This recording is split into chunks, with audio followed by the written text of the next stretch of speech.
namin yung first semis and yun. Big thanks sa coaches and syempre nagtiwala sila sa amin and especially sa sa teammates ko.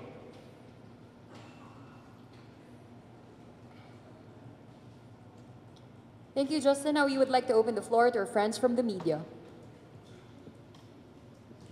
Coach, congratulations. Thank you. Thank you. Coach.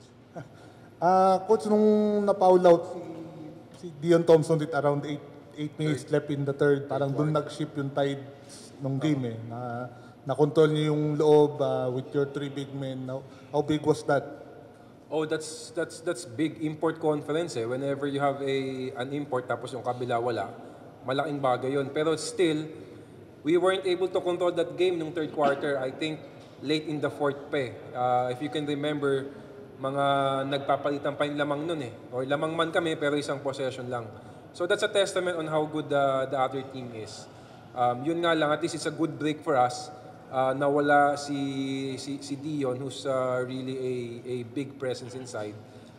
But again, we have to do better sa Friday.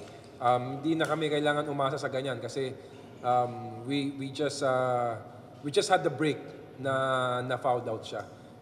Sa Friday, we have to prepare na matatapos niya yung game.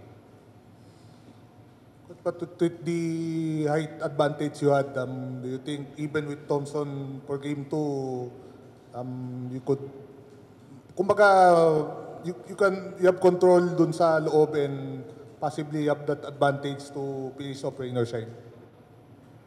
Yeah, oo, kahit na ano kasi yung preparation namin naandun siya the whole game eh. And yung preparation din namin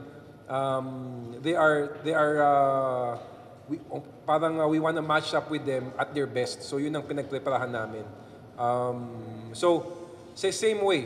Sa Friday we know na magiging kumpleto sila and yun ang magiging preparation namin na they are hitting at all cylinders like this. So we just have to be more resilient sa mga ganyan and to start better this coming Friday. Justin, na-mention mo kanina na isa sa motivations niyo yung makaabot sa semis. Pero at the same time, was the competition kanina, kumbaga na-motivate ka ba lalo? Kasi parang nakita ko, you've had some words with Kalen Chongson nung third quarter. Yung ganong competitiveness ba, mas nanggigigil ka when that's the type of action you're in?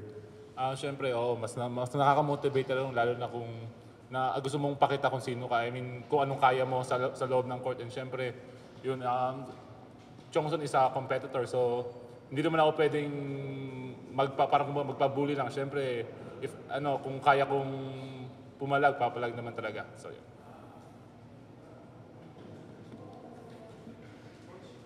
Yeah. That you saw dun sa early start ng rain or shine na you're concerned about kasi like you mentioned, ganun din na nangyari nung first game. Anything that, yun nga, ano ba nangyari dun sa start nyo at ganun yung naging flat kayo and anong klaseng adjustments na kailangan nyo gawin? Well, they are just medyo comfortable lang yung mga shots nila and they were not missing during that time. I think nasa 60 yata yung sa first quarter, kaya medyo 55 nung halftime eh. Tapos yung threes nila, lahat, kahit yung 5 na nasa loob, sumushoot eh. Ngayon, may mga times na nasa harap kami, pero siguro we have to do more. Kung nakakashoot na sila ng may bantay, medyo kailangan higpitan pa ng kaunti. So, yun, may i-focus namin yun na just be tighter. They have to feel the defense eh. Kasi parang nung start, it's just too comfortable for them making shots. Parang standstill, mga catch and shoot eh. So that's what we have to adjust sa next game na make them a little more uncomfortable sa mga ganung walang masyadong open shots. Then mahirap din kasi nga dahil malaki yung import, kailangan mong kahit papaano humelp eh. So yun ang kailangan namin ma-solve, papaano na to keep someone in front of someone. Kung papaano gawin yun, siguro pag-iisipan kasi, ang laki din ng Thompson, kailangan mo rin tumulong ka doon, ang laki din niya eh. Sa yun. So, yeah. Justin, binanggit mo nga kanina yung gigil eh. Last conference, you were one win short na makapasok sa semis, talo kayo sa San Miguel. Now with a 1-0 lead, may dalawang chances kayong makapasok doon sa semifinals. Ano yung opportunity na yun, nandun na kayo?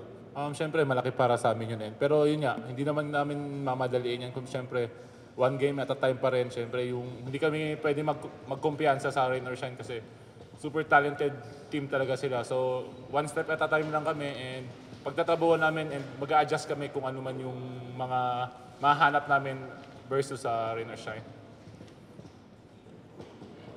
And that wraps up our post-game press conference. Thank you and congratulations once again, gentlemen. Thank you. Thank you. Salamat po.